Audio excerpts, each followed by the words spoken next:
Good morning, Mercy Hill Church. My name is Jared. I'm one of the elders here, and I am just grateful to be able to share with you guys this morning. We're continuing in our passage in Matthew, so if you have your Bible with you, you can open to Matthew chapter 25, and we will be reading verses 1 through 30. We'll also have, I believe, the words on the screen. You can follow along there if you would like. I'd like to start out just by reading this passage, and then we can jump into it. Matthew chapter 25, starting in verse 1. It says, "Then the kingdom of heaven will be like 10 virgins who took their lamps and went to meet the bridegroom. 5 of them were foolish and 5 were wise. For when the foolish took their lamps, they took no oil with them. But the wise took flasks of oil with their lamps. As the bridegroom was delayed, they all became drowsy and slept. But at midnight there was a cry, 'Here is the bridegroom, come out to meet him.' Then all those virgins rose and trimmed their lamps. And the foolish said to the wise, 'Give us some of your oil, for our lamps are going out.' But the wise answered, saying, 'Since there will not be enough for us and for you, go rather to the dealers and buy for yourselves.' And while they were going to buy, the bridegroom came, and those who were ready went in with him to the marriage feast, and the door was shut. Afterward the other virgins came also, saying, 'Lord, Lord, open to us.' But he answered, 'Truly I say to you, I do not know you. Watch therefore, for you know neither the day nor the hour. For it will be like a man going on a journey, who called his servants and entrusted to them his property. To one he gave 5 talents, to another 2, to another 1, to each according to his ability. And then he went away. He who had received the 5 talents went at once and traded with them, and he made 5 talents more. So also he who had the 2 talents made 2 talents more. But he who had received the 1 talent went and dug in the ground and hid his master's money.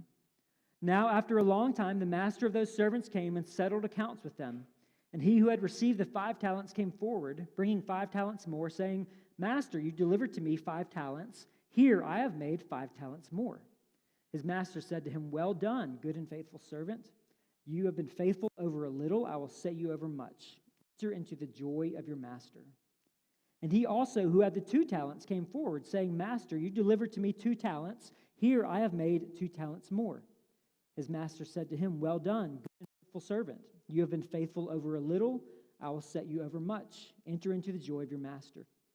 He also, who had received the 1 talent, came forward, saying, 'Master, I knew you to be a hard man, reaping where you do not sow, and gathering where you scatter no seed. So I was afraid, and I went and hid your talent in the ground. Here, you have what is yours.'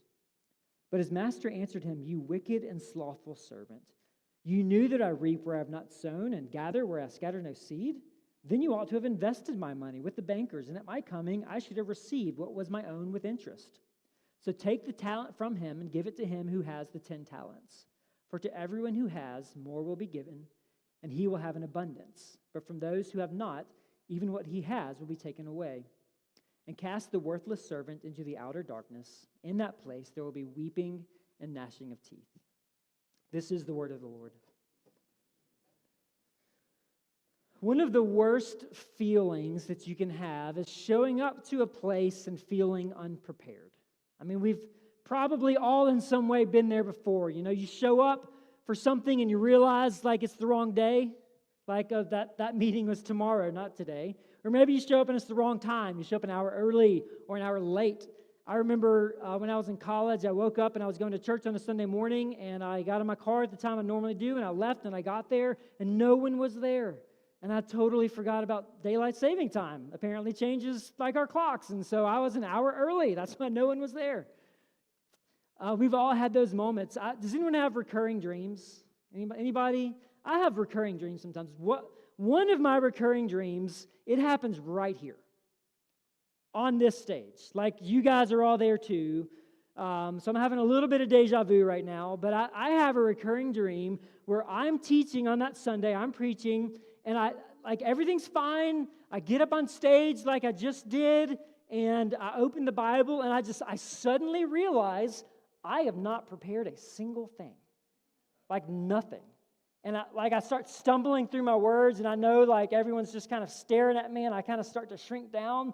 Another recurring dream happens on the same stage, but I'm back here, and Michael, I don't know why I'm in the worship band. again, everything's fine. Like, it's before service. We're just kind of waiting for the service to start. And I'm holding a guitar in my hand. I don't know why, but I've got a guitar in my hand. And Michael starts playing, and I realize I have no idea how to play this instrument. And I don't know why I'm here. And I like just kind of like make it up. Like, I'll just strum some things. And again, everyone's kind of looking at me, and I'm just, I don't know what I'm doing. But being unprepared for something, like that's apparently it's one of my biggest fears, because I keep having these recurring dreams about it. But I think it's one of everyone's fears, showing up for something and just being unprepared, being not ready. And Jesus tells two stories today about people being unprepared in some different ways, but not because they didn't know, but because they didn't act. And so these parables, they answer two questions that we have to face as Christians. Am I ready for Christ's return? And am I faithful while I wait? Am I ready for His return? Am I faithful while I wait? And so our big idea this morning is just those who truly belong to Christ are both prepared for His return and faithful with what He has entrusted to them. We are prepared for His return and faithful for what He has entrusted. And so just a little context, Brad did a great job last week. If you weren't here, I encourage you to go back and listen to it. He did a great job last week just teaching through Matthew chapter 24, which if you go back and look at the whole chapter of Matthew 24, like it's a long chapter. There's a lot there. There's a lot of questions because it's dealing with end times and the return of Christ. And there's a lot of symbolism, and there's things that when you just read it at face value, it's like, I don't really know what you're talking about, Jesus, if I'm being honest. Brad did a great job. So this is in that same context, okay? Jesus is still talking.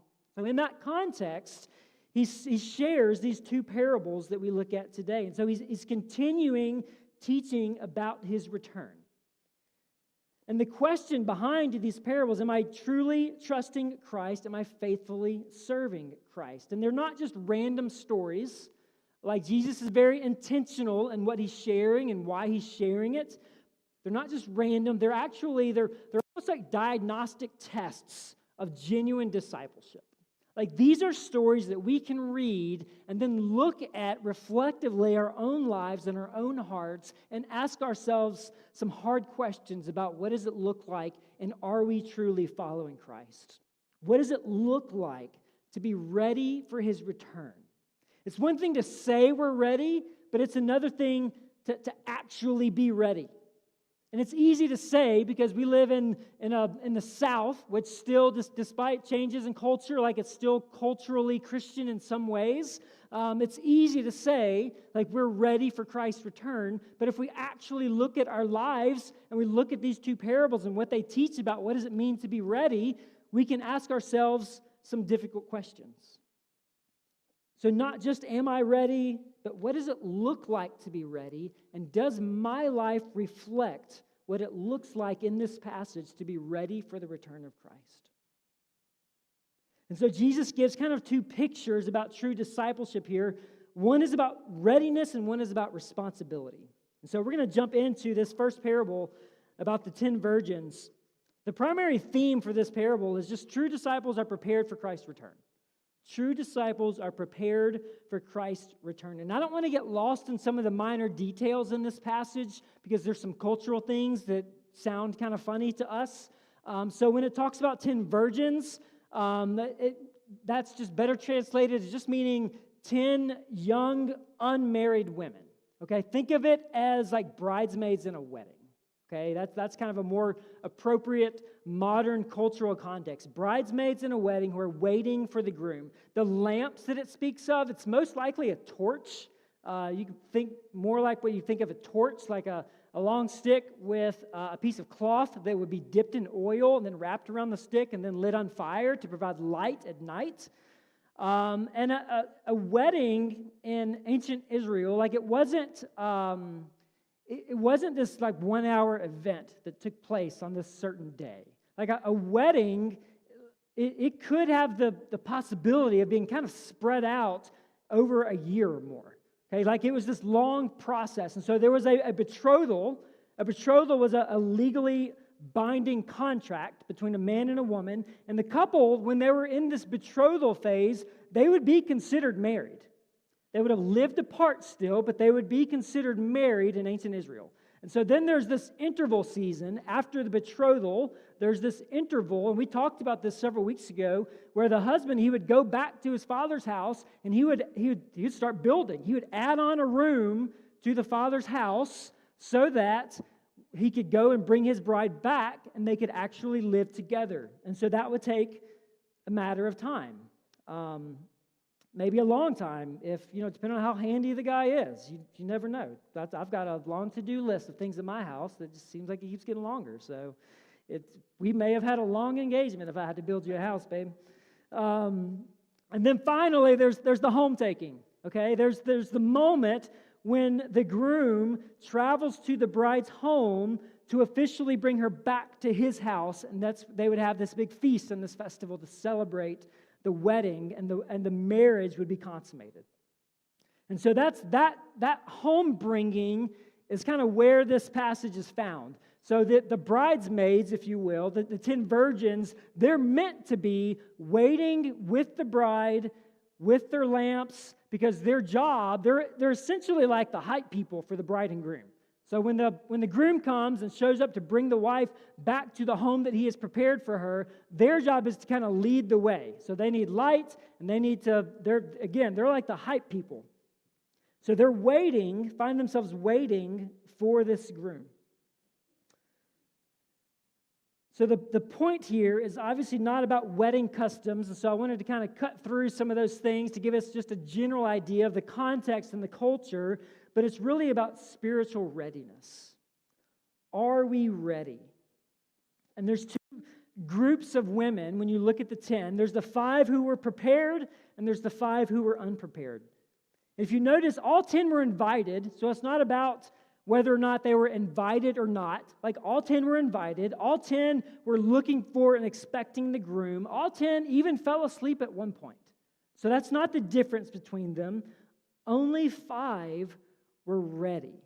Only 5 were ready to not just show up, but they were ready to persevere. And so what Jesus is saying is that the kingdom of God is not just for those who respond externally, who just kind of show up for something. The kingdom is for those who persevere internally, who are prepared to persevere. 5 were and 5 weren't. We can even go back to Matthew chapter 13. This reminds me of the seed that falls on the rocky soil. Do you remember Jesus teaching on that parable on the seed that falls on the rocky soil? He says, seed on a rocky soil, it springs up quickly, but it lacks depth and it withers away. Matthew 13, verse 20 and 21, Jesus teaching, he says, as for what was sown on rocky ground, this is the one who hears the word and immediately receives it with joy, yet he has no root in himself, but endures for a while. But when tribulation or persecution arise on account of the word, immediately he falls away. Even the previous passage that Brad taught on last week, if you go back to Matthew 24, looking at verses 10 through 13, it appears that there are some who fall away from the faith. Verse 13 says, but the one who endures to the end will be saved. Following Jesus is not a one-time thing. It is not a one-time decision. It's not a one-time prayer. It's not a one-time at camp a long time ago. But a mark of a true follower of Jesus is a continual drawing towards him. A continual drawing towards him. That's why in Luke 9:23, Jesus says, if anyone would come after me, let him deny himself and take up his cross daily and follow me. He doesn't say deny himself, take up his cross one time. He doesn't say deny himself and take up his cross every now and then. Like, it's a daily response. Daily take up this cross and follow him. That takes intentionality. Listen, Caitlin and I ran a 5K yesterday. I'm not a runner. I ran a 5K. I walked a 5K, if I'm being fully transparent.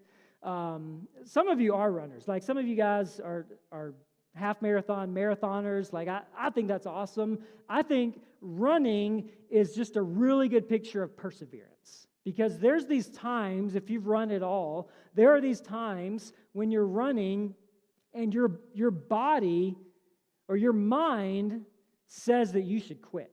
Like your mind says, like, hey, this was fun, but like we're done. We're done here. It's been half a mile. Like that was great. We shook out some joints, but like that's enough. But there's a level of perseverance that you have to overcome some of those thoughts and like push through and recognize like, no, brain, like my body can do more than what you're telling me it can do.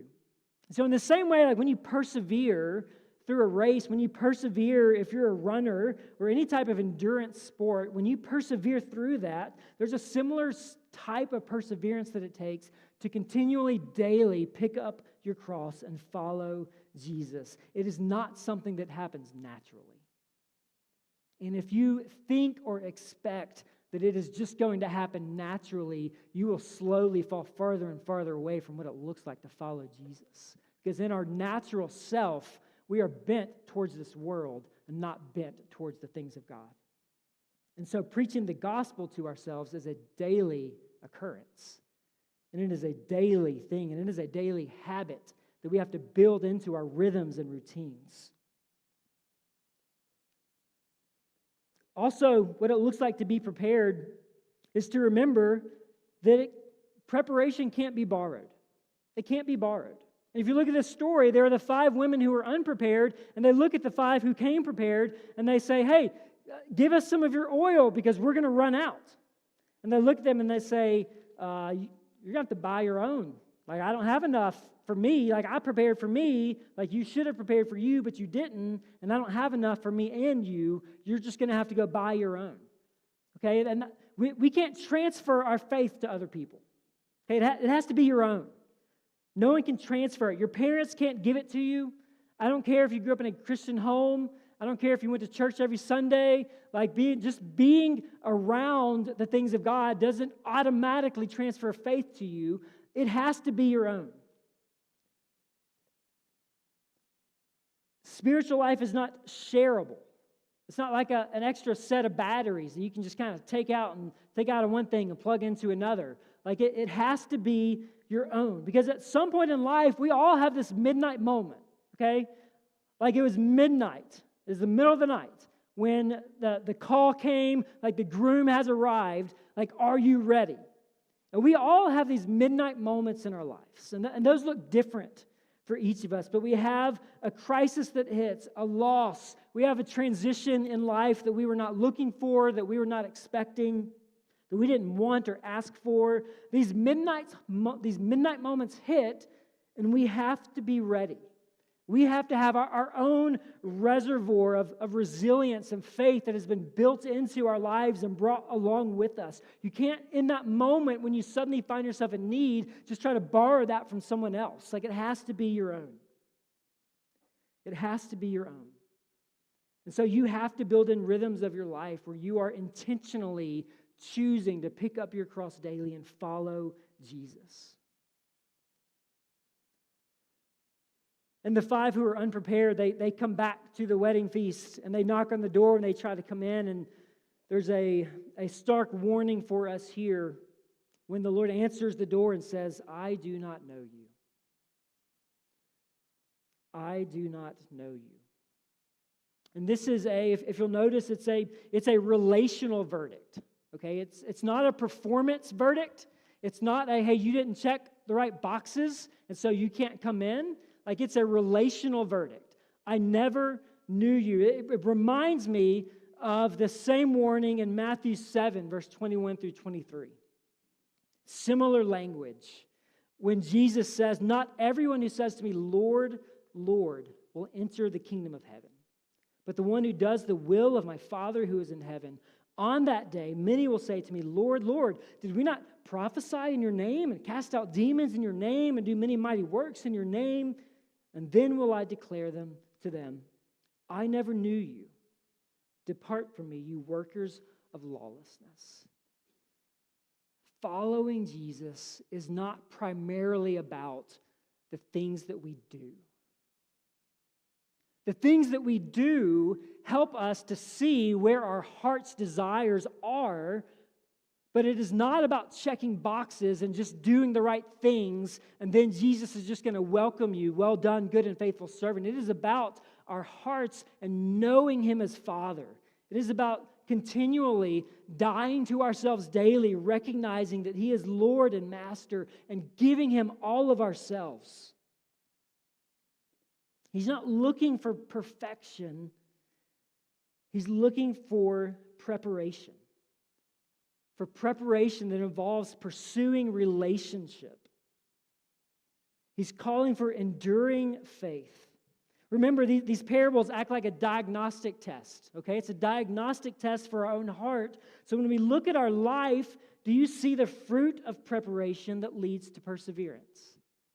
Do you see God's Spirit at work in your heart and your life that leads to preparation that turns into perseverance? Listen, everyone had a lamp, okay? The 10 virgins, they all had a lamp, but only the wise had jars of oil. And the lamp is like the visible part, right? That's the part that you hold, like you hold it out in front of you, it shines light. The oil is the invisible part. You know, you might have held it on your belt or in a pocket on your cloak, like it wouldn't have been visible. And we live in a world of social media where so many people spend so much time just polishing their lamps, like the part that everybody can see, the part that's fun to post on Instagram or Facebook or TikTok or whatever of these services that we're using. And we spend so little time, because we're so busy doing that, we spend so little time preparing the oil, the part that no one sees. We have this appearance of having it all together, but the oil, it represents our private life. It represents who we are when no one's watching, our integrity. It represents our prayer life, the time that we spend with Jesus, our daily rhythms. It represents how we treat those who are nearest to us, our spouses, our family members, our children, our friends, our neighbors, the parts of our lives that don't get broadcast for everyone around us to see. In these small and hidden areas of our life, God's Spirit prepares our hearts to persevere. And so this first parable asks, are we ready for His return? And the second parable asks, what are we doing while we wait?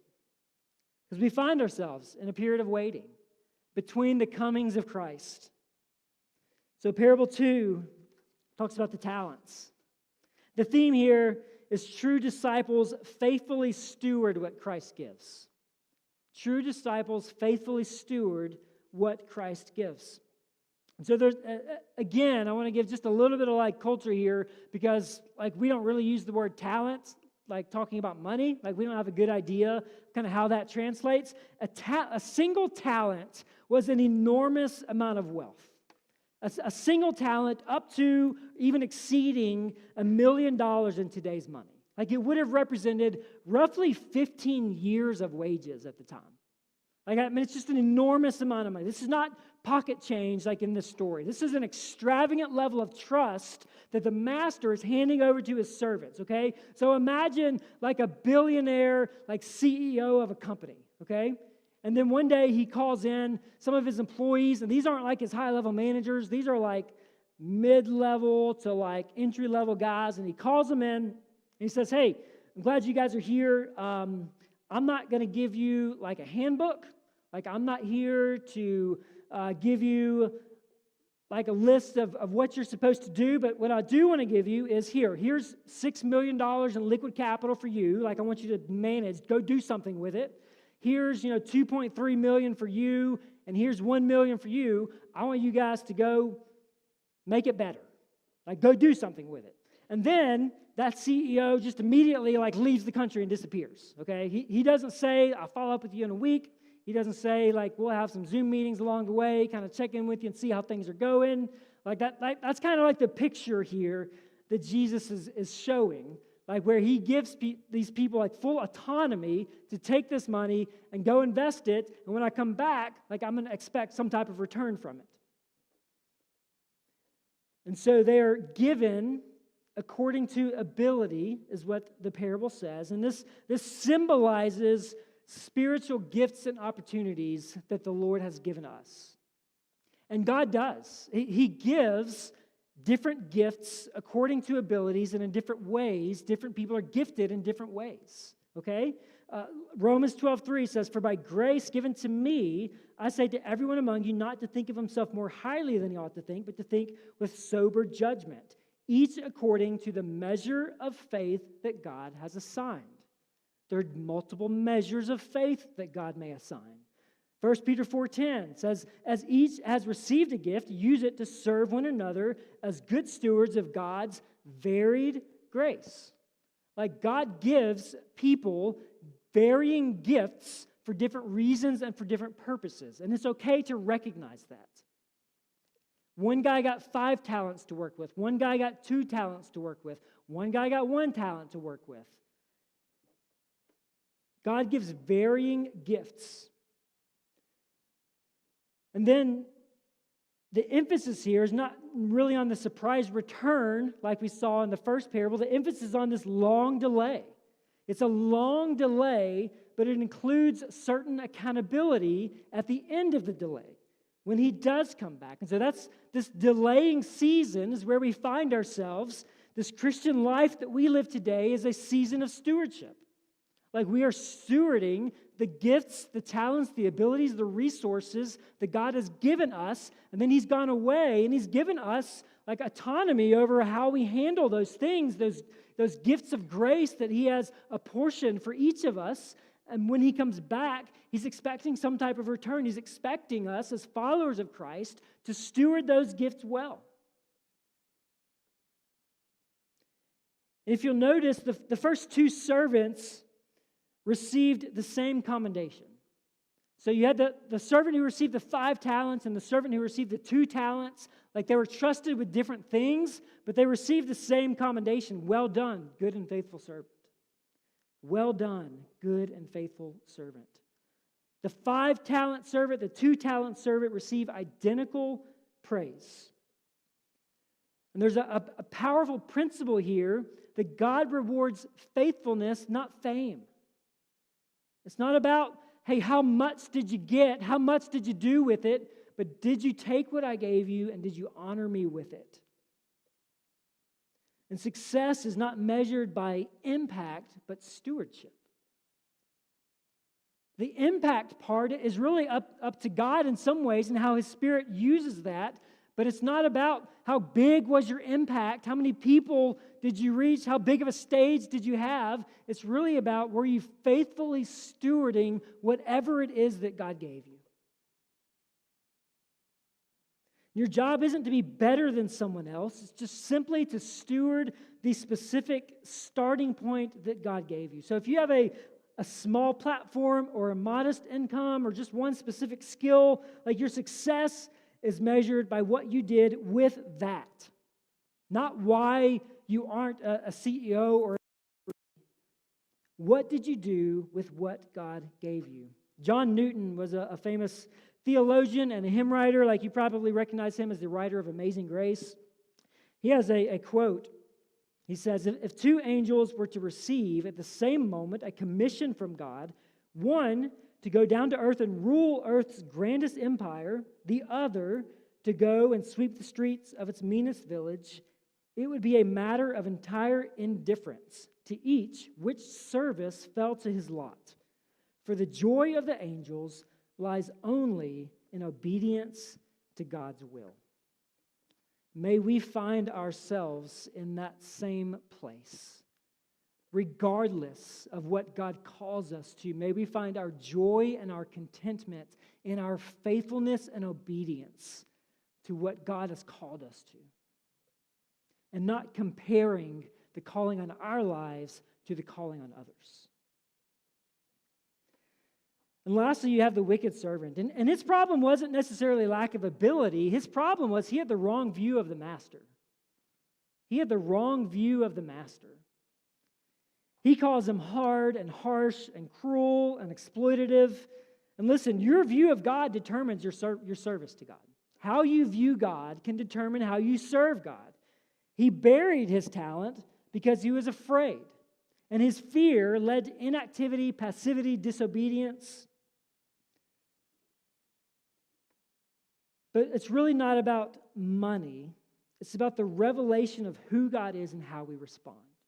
And our response has to start with having a right and healthy view of who God is, of who He is as a Father, of who He is as Lord, of who He is as Creator, of who He is as being eternal. Like, we have to have a right idea of who God is in order for us to have a right mindset and response in how we live this life on this earth. Like, we have to have the same eternal mindset that God has as an eternal God. And it changes how we serve. It changes how we view ourselves as a piece of that puzzle, as a piece of what God's doing in this world. And we have to make the days count. Listen, it's good to want to change the world. That's a good and healthy desire. Because when we look around at the world, we see a lot of brokenness, and we see things that we want to see God make new. It's good to want to change the world. But so often that desire, that passion that we feel to change the world, it can be channeled into small, oftentimes boring, monotonous rhythms of life. God never gives nothing. He always gives something. So what are we doing with it? Listen, the truth is, and I'm including myself in this, most of us are like the one talent guy. Okay? I don't think that to offend anybody. Most of us, we're like, that's just kind of who we're the one talent guy. Like, we want to be the 5 talent guy, and we fall into the trap of comparing the gifts and the abilities and the platforms that God has given us to the gifts, the abilities, and the platforms that God has given others. And here's what we have to be mindful of, is how easy it is to start to believe that because I don't have a podcast that reaches millions, or I don't stand on a stage and preach to thousands, or I don't live in a faraway country doing mission work somewhere else in the world, or I'm not a vocational minister, this isn't my job, I didn't go to seminary, we can so easily start to downplay the significance of what it is that God has given us. And so what we end up doing is burying it. And so we bury our family. We bury our neighbors. Like, we bury a call to discipleship. We bury our marriages. Like, what God has given us that is right in front of us, that He said, faithfully steward it well. Like, we're like the one talent guy, and we just go bury it in a field because we're comparing our lives to someone else who's doing something that we think is impressive. God has called us to just faithfully steward where He has placed us with what He has gifted us with. And those gifts are varied, and that is okay. Please do not compare your life and the calling on your life and where God has placed you to just someone else and downplay the significance of the role that God has given you. Don't wait for this giant slaying moment in your life to find meaning. Just be faithful in the immediate small things that God has placed before you. Being faithful over a little is a job well done. So be faithful, even if you find yourself over a little. There's a quote from Annie Dillard that we've mentioned this before, but she just says, how we spend our days is, of course, how we spend our lives. How we spend our days is, of course, how we spend our lives. And what she means by that is the small, ordinary moments and decisions and choices that we make in just a normal day have a tendency to define how we live our lives. So if you kind of zoom into your normal day, hey, what does it look like to wake up in the morning? What does it look like do you wake up early and spend time with the Lord? Do you wake up late and the mornings feel rushed? When you go to work, are you just worried about trying to check off things on a to-do list, or are you concerned about honoring the Lord with how you do your work? Like, you could go through every portion of your day and just kind of look at these varying perspectives on it. How we spend our days is, of course, how we spend our lives. And so I just wanted to share, these are just two resources that have been helpful in my life, just to help me see, like, the small things that God has given us to steward, like we can steward them well. And so it's just two books. One is called Habits of the Household. We read through this with our MC. If you haven't ever read this book, it's a great MC study because it's incredibly practical and just in how it takes the truths of God's Word and translates those into, hey, what does this actually look like when you're putting your kids to bed at night? And like things are crazy and it feels hectic. What does it look like when it comes to how we consume media? Like, what does it look like when it comes to all these like normal things in life that we just sometimes write off as being not in the spiritual realm, but the truth is everything is spiritual, so all these things matter.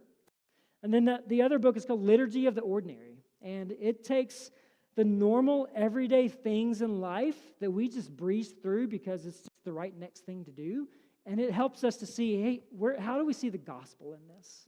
So she starts out in that book talking about making the bed in the morning. I don't know how many of you make the bed in the morning. I think it's a small percentage of people that make the bed in the morning, but I could be wrong on that. But she talks about making the bed in the morning and how when she makes her bed in the morning, like she's praying, God, just like you brought order to chaos in creation, and just like you bring order to my sometimes chaotic heart, like let me bring order to the chaos of these sheets and these blankets, like as I make my bed in the morning. Like what is a simple way to remind ourselves of the truth of the gospel and how Jesus has worked in our lives? And so I just wanted to share just those two resources with you guys in case you're interested in picking those up or reading those as an MC. But it helps us to just faithfully steward well the small things that God has given us.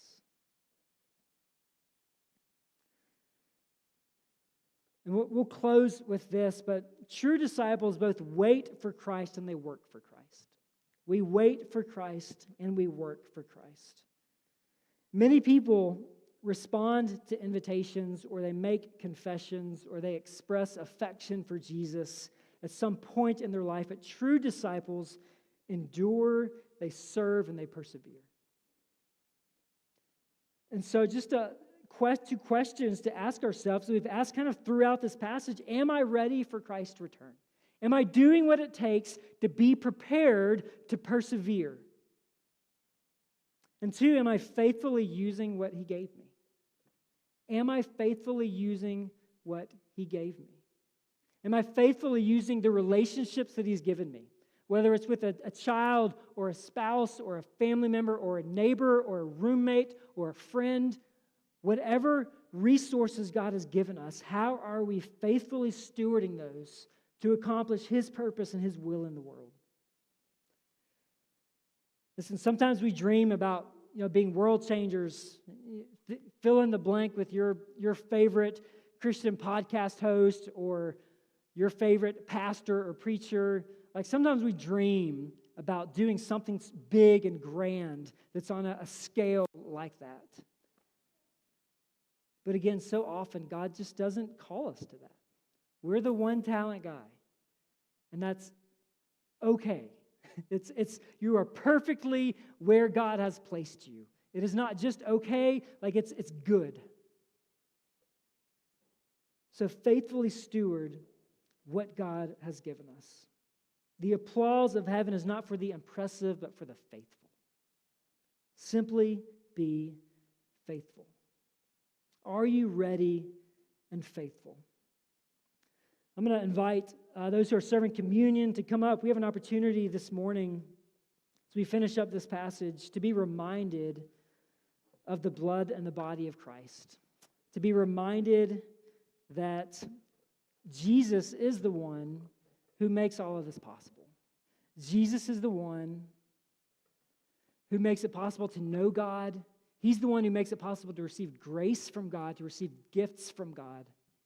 He's the one that makes it possible that we could faithfully steward the things that He's given us. And so we'll be reminded of that this morning as we share communion together. Pray with me. Father, we are thankful that, God, You have given us so much. And God, we also confess that God, I confess that I can so easily look at the lives of others, and God, I downplay the significance of what I do. And I downplay the significance of the calling that you've placed in my life. I downplay the significance of the influence and the resources that you've given me.